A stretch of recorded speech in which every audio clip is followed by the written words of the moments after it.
ne dit pas que les chambres à gaz n'ont pas existé.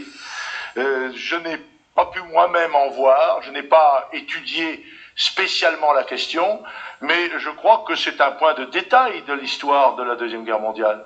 Mais vous mettez en doute...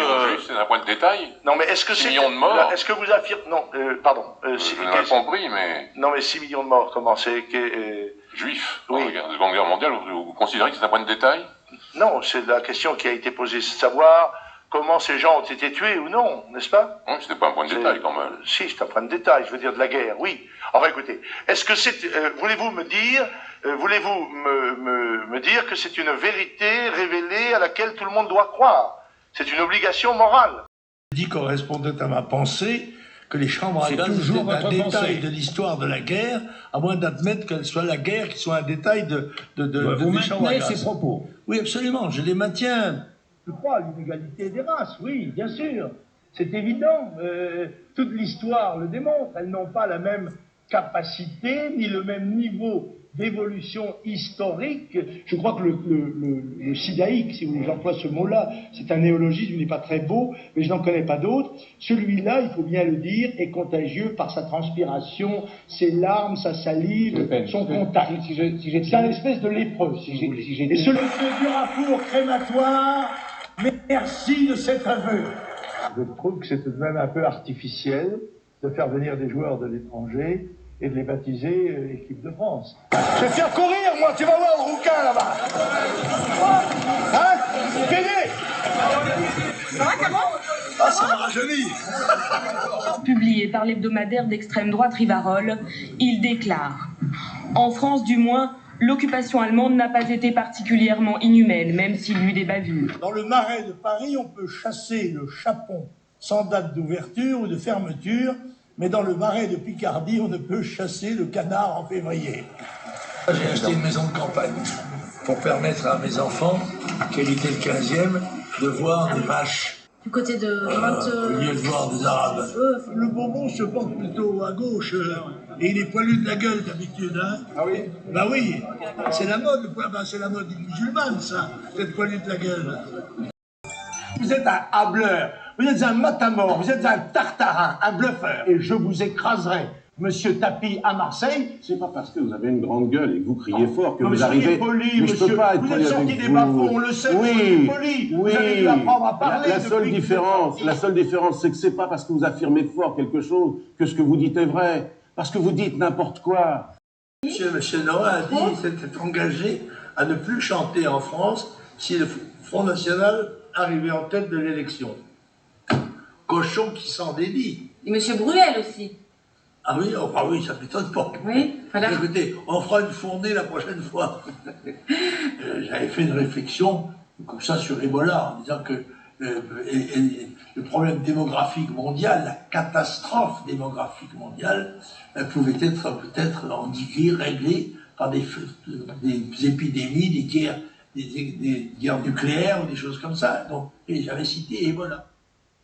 Je suis borné à dire que les chambres à gaz étaient un détail de l'histoire de la guerre mondiale. Ce qui est une évidence. Il y a des aspects positifs à l'immigration qui était la question, la deuxième partie de la question. Dans un certain sens, oui. Quand c'est bien sûr, si c'est Léonard de Vinci, c'est sûr. Bon.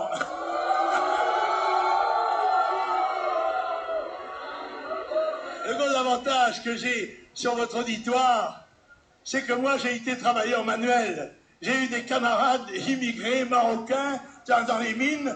Vous n'en avez jamais vu qu'au cinéma. Par conséquent, pardon, c'est moi qui connais la situation.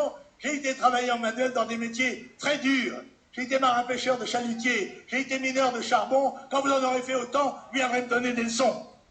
Alors, s'il vous plaît, il faut que ce Parlement dise que M. Le Pen est une honte pour ce Parlement d'avoir dit ces paroles. J'ai porté un jugement politique sur la politique norvégienne. J'ai été mis en cause par le pédophile comme ennemi. Et j'ai le droit de répondre.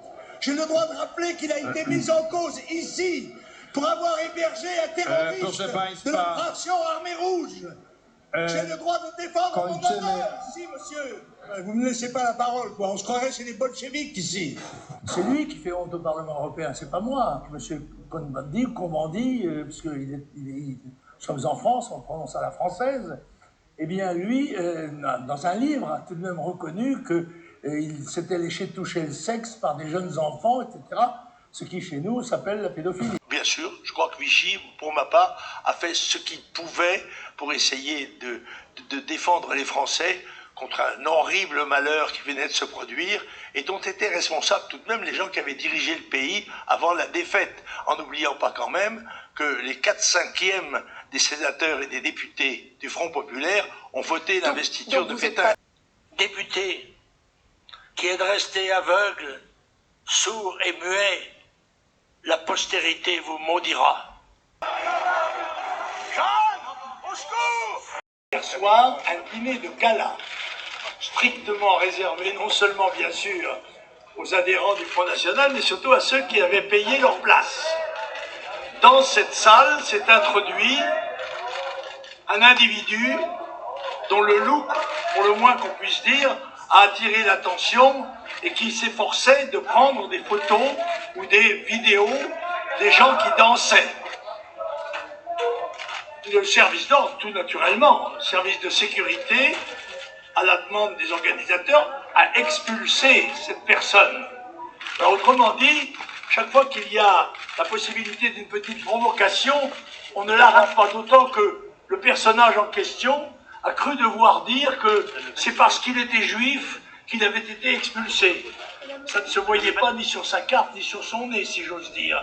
Par conséquent, je ne vois pas. Ah mais c'est toujours pareil. Ah, au secours, n'est-ce pas? Voilà. Alors, quelqu'un d'autre s'en est mêlé. C'est M. Bertrand, qui a dit que c'était le visage de l'extrême droite.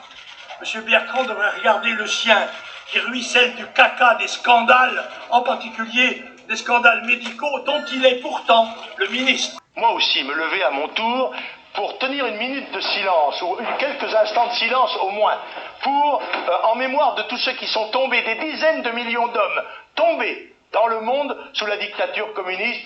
Est-ce que demain vous irez à l'enterrement de Maurice Papon? Et ta sœur, elle y va, elle?